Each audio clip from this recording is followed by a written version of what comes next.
In the United States, about 6.2% of adults and 5.8% of children have a food allergy. Because of this, the FDA, or the Food and Drug Administration, recently put out in January of 2023 a symptom scale, which basically this is a mild all the way to life-threatening scale of what the symptoms of a food allergy could be. So on the mild side, you've got hives, lip swelling, things that you can see on your body. Most people with food allergies will get swelling in their creases of their arms, legs, armpits, neck, back of their legs, anything like that. And the other side of the scale is life-threatening symptoms, which the biggest of these is anaphylaxis, which is basically where your lungs just close. It's very scary when you're in a situation like that because you don't really know what's happening, and it's happening so quickly that no one really knows.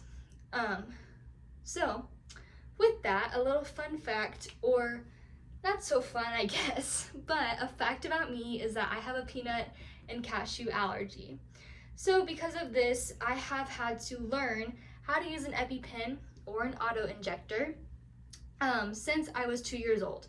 I was diagnosed when I was 2 years old with a peanut allergy, and just recently in March of 2023, I was diagnosed with a cashew allergy.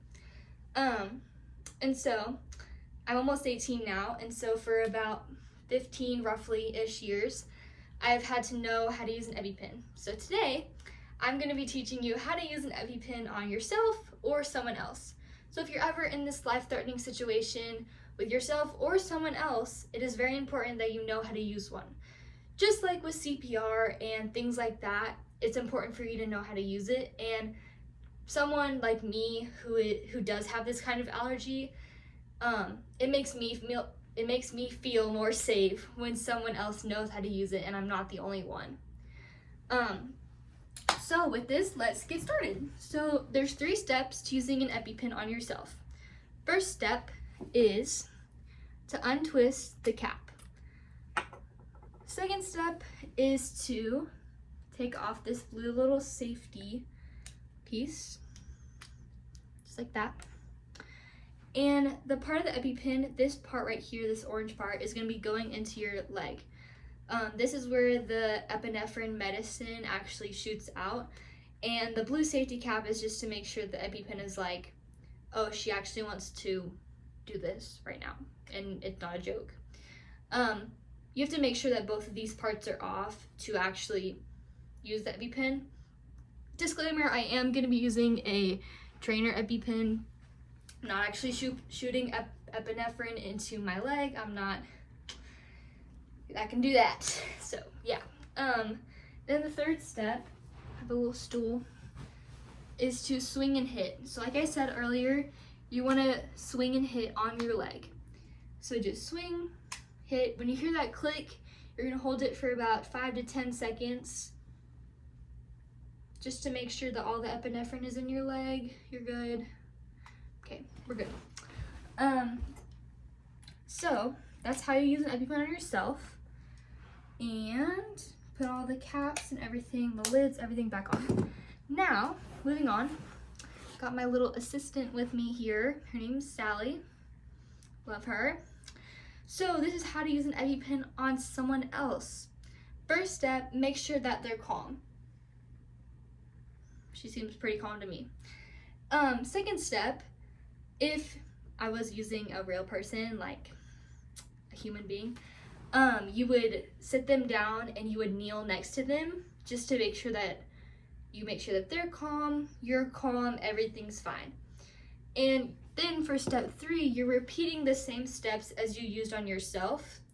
So untwist the cap, pull off, take off this blue safety part, and swing and hit. So swing, 1, 2, 3, 4, 5, 6, 7, 8, 9, 10, roughly 10 seconds. And that's how you use an EpiPen on someone else.